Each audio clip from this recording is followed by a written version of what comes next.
Let's take a look at the grid then for our final round of the 2021 Mazda MX-5 Championship. Steve Foden, the winner earlier on today, starts on pole position. The grid for this race is based upon the result of that earlier race. So Ollie Allwood starts second then. Luke Pullen with another podium result earlier on. Really impressive final part of the season for him. Michael Nibbs lines up alongside him. Brian Trott and Zach Oates are on row 3, ahead of Adam Sparrow and Jason Greatrex. Then on the 5th row, we've got Jack Brewer then, who needs to beat Ollie Allwood by a significant margin in this race. And he has to start from 9th on the grid alongside not Fraser Fenwick, but we believe now it will be Brad Jones alongside him. Ollie Graham alongside him. Yes, I'm looking at the wrong Jack on my grid sheet. Then Owen Mills and Matt Allen. Then Tim Dorr. And apparently Seb Fisher, number 81, who came through the order to 15th place in the previous race. Then it will be Fraser Fenwick. So Fenwick, with this penalty that he gets, will actually start down on 15th place on the grid alongside Jack Moody. Brad Jones and Cian Donaldson will be next, ahead of Adam Craig and Stuart Simmons then, to round out the top 20. So of course now we're back on track, because this is as the grid was initially going to line up. Tom Mowat and Richard Woodson are next in line, ahead of Oak Richardson and Bill Taylor. Then on row number 13, it is Bo Parry ahead of Kevin Dengate, then Christopher Ginn and Graham Rumsey, Paul King and Christian Dan, with Richard Bartlett, Bryn Griffiths, Michael Pearce and Callum Greatrex at the back. Callum, of course, had that mechanical non-finish in the earlier race. So just having a look at the judicial, it is from some contact which came up between, there was a few pieces of contact between Fraser Fenwick and Jack Brewer. Because of that, not only was he given 3 penalty points in his license, which means there's a further 9 penalty points that he's got to the additional, that he lost to us. That should be, I think, him on, possibly 15 penalty points, but also he gets the 5-place grid drop. So have to see how he fights that. But for the final time then, green flag is in the air. Let's get the finale underway. Zach Oates is missing as well, just very quickly from the outside of row 3. So 1 or 2 changes to that grid, but the lights are out, and for the final time this year, we are racing in the Mazda MX-5 Championship. Good start made by Steve Foden, but remember, he struggled in the dry conditions a bit yesterday.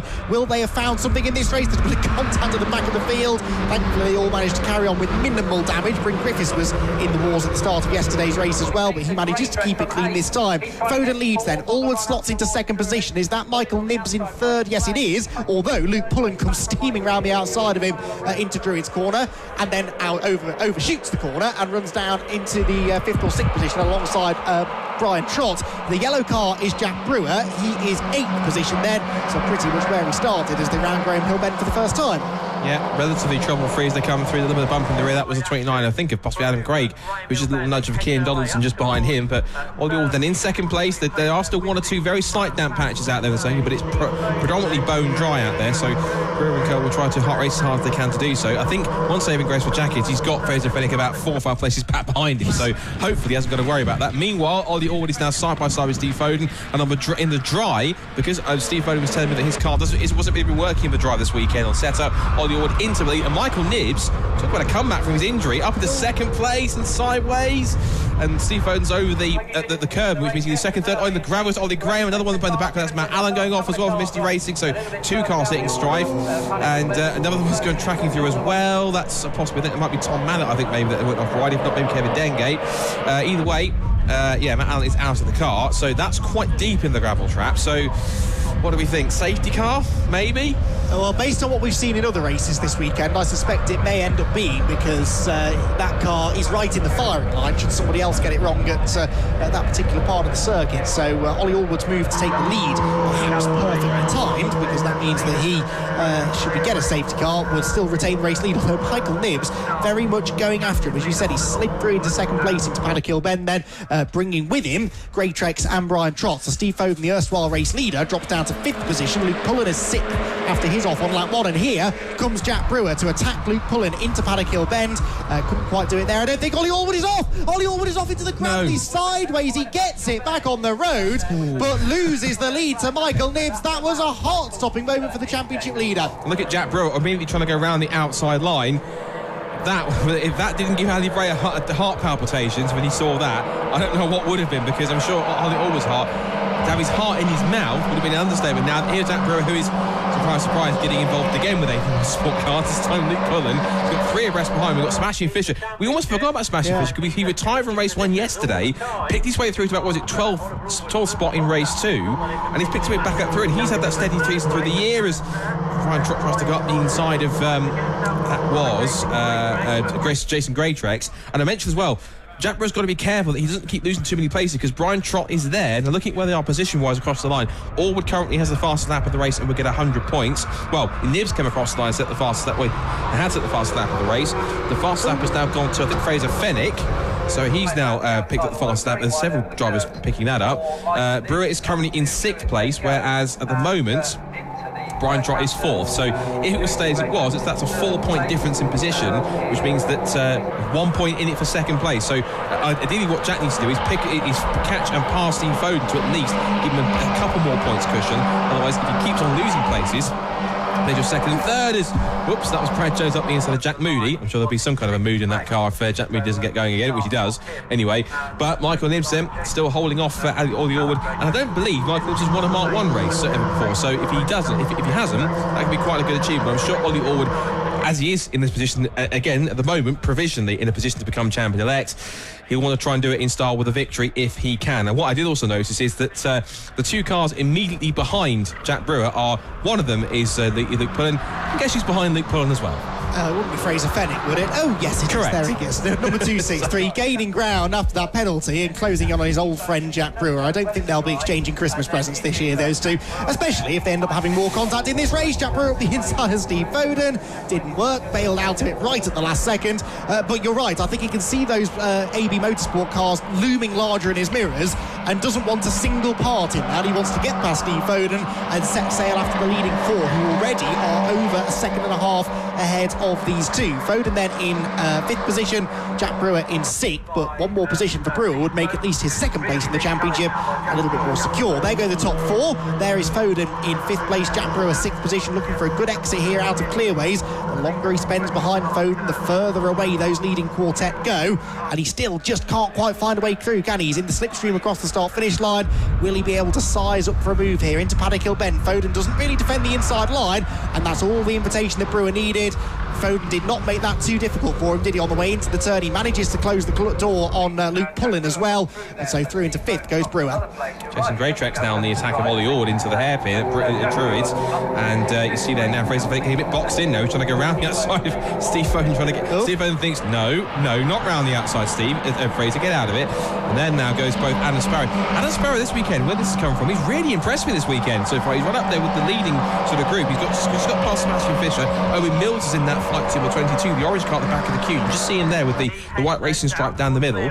Jack Brewer then is up another spot, so he's now into, I think he should be now, 5th position now. And of course his next target is going to be, if he can catch up to them, now Trott and Greytrack, which means that at least now the gap, of course, is 5 points. He's only going to lose 2 points. If he gets the fastest lap, that brings that amount of points he's losing down to just 3. So that'll make it quite crucial. But we've only got 8, just under 9 minutes to go in this race. We're just coming up to half distance in this final race of the weekend. And this should be pretty intriguing because Michael Nibs does still lead. He leads still by just 0.132 of a second, but it's now Jason Greytrack's in 2nd place and Brian Trott is going up to 3rd. So that's interesting. Brian Trott, well, he might be an AB Motorsport driver. He's not necessarily playing the same sort of tactics, if you like, as the rest of his teammates. He's thinking, right, I'm going out for my own glory and that sort of things. If you want to try and come past me, Ollie, rather than everyone else, you have to come around me the hard way, as was proved yesterday when Ollie finished 2nd and Brian took the victory. I think it was his 2nd of the season.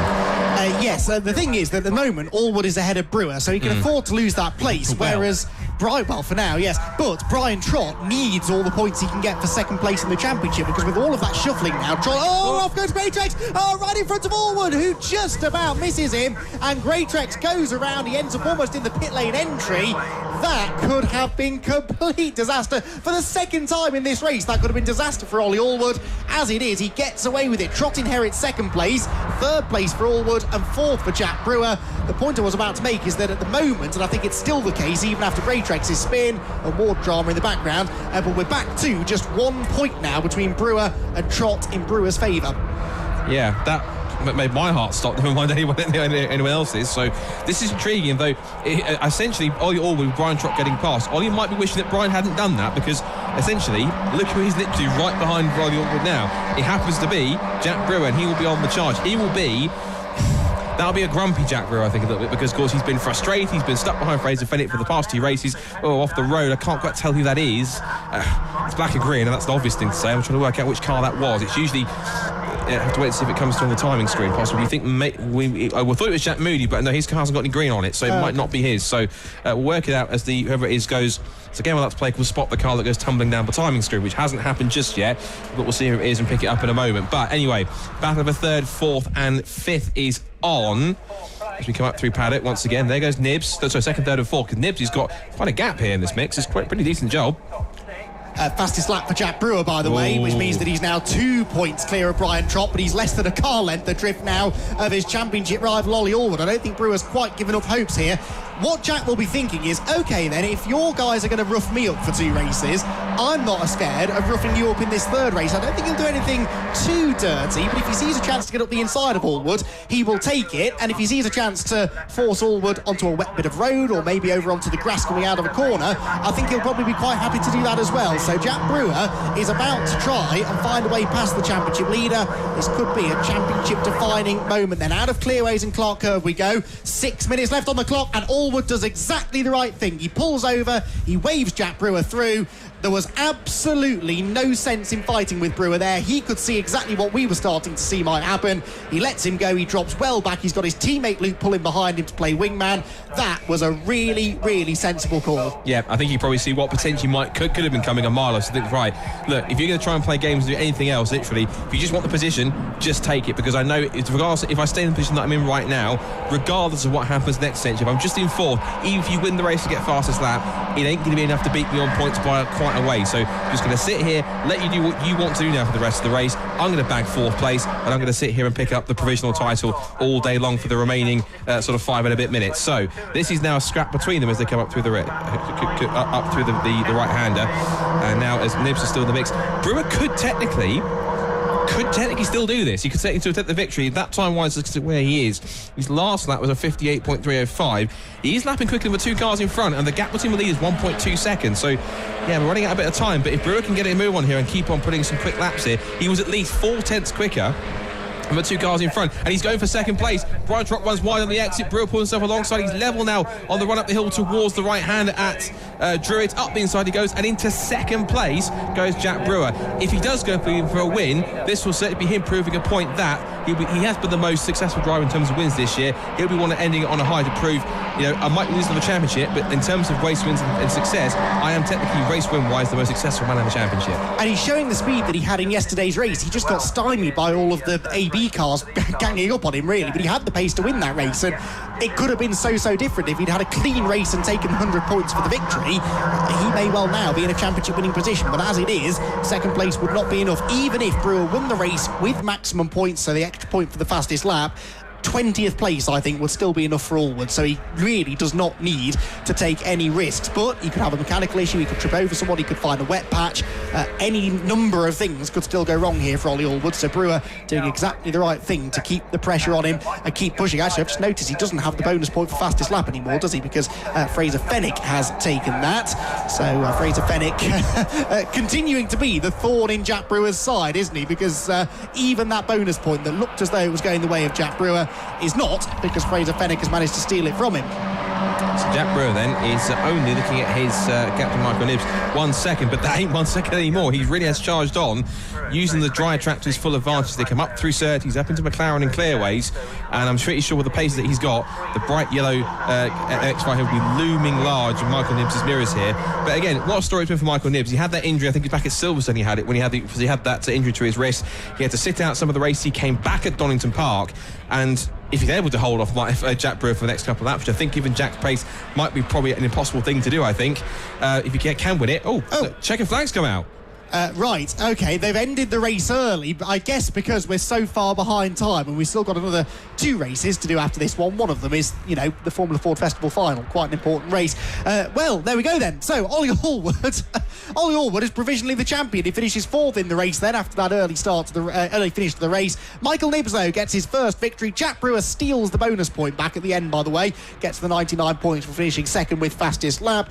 Brian Trott is in third, and Ollie Allwood in fourth is your provisional 2021 Mazda MX-5 champion. Luke Pullen came home in fifth. Fraser Fennick was sixth. Seventh place goes the way of Seb Fisher. Really good recovery drive that over the last two races. Steve Foden dropped to eighth. Ninth place, another good strong end to the season for number 19 Adam Sparrow, and Owen Mills rounds out the top 10. But there is Oliver Allwood. It's been a season-long fight between himself and Jack Brewer. Ultimately, the team play for AB Motorsport worked absolutely perfectly. Ollie Allwood did his bit as well. A really, really mature and sensible call there to just let Jack Brewer go in that last race, because that was the one last bit of peril, really, that he was going to have to face. But he really did a good job to manage that situation well, and Ollie Allwood, a deserving champion.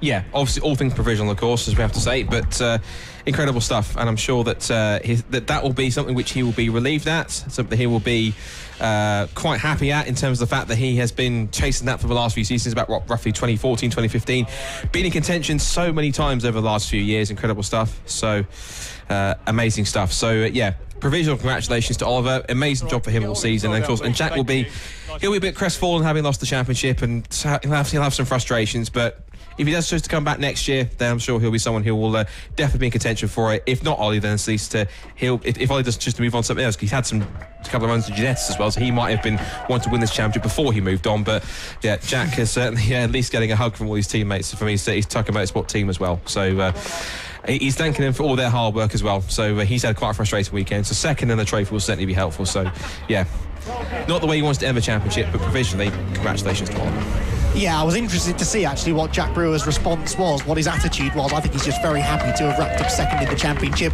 Michael Nibbs, though, gets the race victory, and after the season of turmoil and injury that he's had, I think, Richard, that he's going to be quite happy with that. Here we go then, Tal. Let's have a word with Michael Nibbs in the ATC car. Congratulations. Thanks. Yeah, I'm really pleased. It's good. Talk us through from the start. I just tried to get out in the lead and keep the gap as big as I could. But Jack was hunting me down, but I managed to keep there. It's good. Enjoyed your season of Mazda racing? It's been brilliant, actually. Yeah, and the Super Cup. It's been great. Yeah. What are the plans sort of going forward? I mean, you continue in the same vein, or? I'm not sure. Probably be here next year. Yeah, especially now after a win. There's a few drivers sort of hedging their bets at the minute about what they want to do next year, and I think maybe time to bask in a bit of glory for the win. Yeah, definitely. Yeah, will do. You look fairly chilled and relaxed for someone that's just won. Yeah, that's my life. Anyone you want to say thank you to on the stream? Everyone that gets involved with the racing, thanks everyone. And say hello to my kids that are watching at home. You should bring them here. Yeah, no, they won't like it, they'll get in the way. OK, Michael, congratulations. We'll let you get away to the podium. Very well done, mate. And position goes to Jack Brewer. So let's have a quick word with Jack again. Jack, congratulations. Thank you very much. It sort of proves that when we're not getting fired off by AB that we're fairly fast. Very fast. Yeah. And competitive. Very competitive. The car's been brilliant all weekend. Massive congratulations to James Tucker. He's not here this weekend, but he's got married, so massive congratulations to him. The team, everyone, we were in bits yesterday for the pure fact that how dirty they've been. The past 2 weekends has just been horrendous. Even people within the team has been saying it, so I can hold my head up high. I gave it everything I could, and I wanted to go out with a bang, and ninth to second place, nearly for the lead, but I'm over the moon. Like I say, Tucker Motorsport are just the best team. Oh, yeah, amazing. I hate asking the same questions over, but what's next? I don't know from here. What do you fancy? Something where I've not got a team that's very unfair to compete against, so if it's Mazdas, then it's Mazdas. If not, then it'll be Mark 3s or something like that, but who knows. But a terrific drive in the sunshine here at Brands Hatch with a decent crowd, knowledgeable crowd as well for BRSCC Racing, and that's a nice reward. Oh, the crowd are fantastic. The event itself, the 50th anniversary, is unbelievable, and it's great to see so many cars here, so a massive well done to all the BRSCC for that. It's brilliant. And I'm going to just say quickly, thank you very much to Performance One Clothing, Hector Projects and Airborne Graphics and Signs for, even though it keeps getting battered and bruised the last few rounds, they've made the car look fantastic, so I'm over the moon. Good way to end the year. OK, Jack, thanks for talking to us. Good luck for the future. Hope to catch you again soon, mate. Well done. And I'll echo what you said about BRSCC and numbers on the grid. Brian Trott next. think Masters winner. Don't give a stuff about the Masters. You're not worried about that. Third place overall. Well done, Brian. Yeah, I mean, that was tough. We didn't really have dry pace all weekend, and with qualifying being wet, I managed to put it on the front row, and then won that race by defending. This race, we made the car better, actually, and I was just lucky to miss Jason when he spun at the last corner. That was a bit of a moment. That looks a bit close. Yeah, it was close. I was watching him as I was going past, hoping he wasn't going to clip me, but and then Jack came past it. I could see he had loads of pace in the car. I know he was taking a different line through the first corner, and once I'd seen that, I knew where he was going all the time, but it's too late to do anything about it by then. And the Masters stuff, I know you say you're more interested in the overall thing, but it is a class, and it's a hard-won reward. Yeah, I mean, because of the way the points work, I mean, even if my nearest competitor finishes 20th on the road but second in class, they get 98 points, only 2 less than me. So I pretty much dominated it, apart from a few rounds. But yeah, I come here for the overall, really. I want to race everyone here and show that the old boy still got it in him. Certainly have. Racing Mazdas a while. What is it about the Mazdas that attracted you in the first place and kept you in the championship? First of all, budget, I suppose. Yeah. So it's one of the cheaper series to run in. It is competitive. It takes a while to learn some of the tricks of the trade, but since we've been running with AB Motorsport and Team Trot here, then we've gone from strength to strength. And again, we finished, third in the championship, close fought.